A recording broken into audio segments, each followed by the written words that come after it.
Happy Tax Freedom Day. It comes 21 days earlier this year, but strangely enough, that's not good news.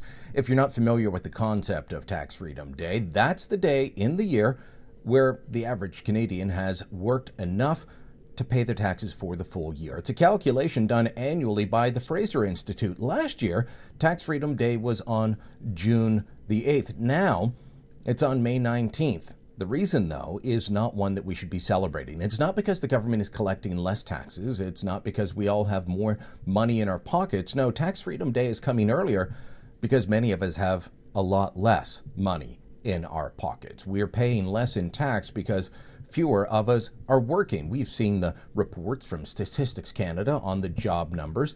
Millions of Canadians have lost their jobs. Millions more are working fewer hours.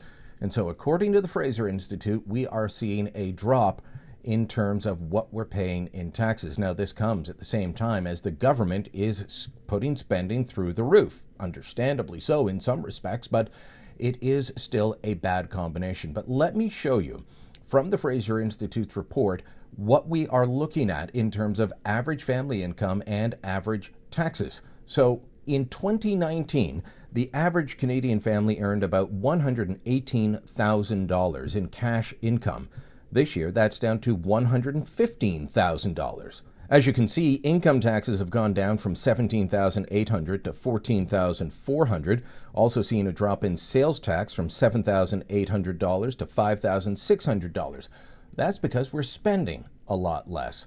Same reason that we're seeing a drop in liquor and amusement taxes, tobacco taxes, things like that. And profit taxes, well, those are going down because those who do have investment income, well, the investments have fallen dramatically as well. Whether you're a senior or living partially off dividends, your payments are going down. Your investments are going down. This, of course, is all due to COVID-19. This is the economic fallout of this. Bottom line, if we look back at that chart once more, the average tax bill, or the average tax rate, from 2019 was 43.1% of the average family's income. This year, it's $37, or it's gone down from $51,000 in 2019 to $43,000 this year. This is not only a big drop in terms of income and taxes paid for families, it's also a big drop in income for governments at a time when, as I said, spending continues to go up. The Parliamentary Budget Officer estimates that we will see a federal deficit this year alone of at least $252 billion. The national debt will go over $1 trillion.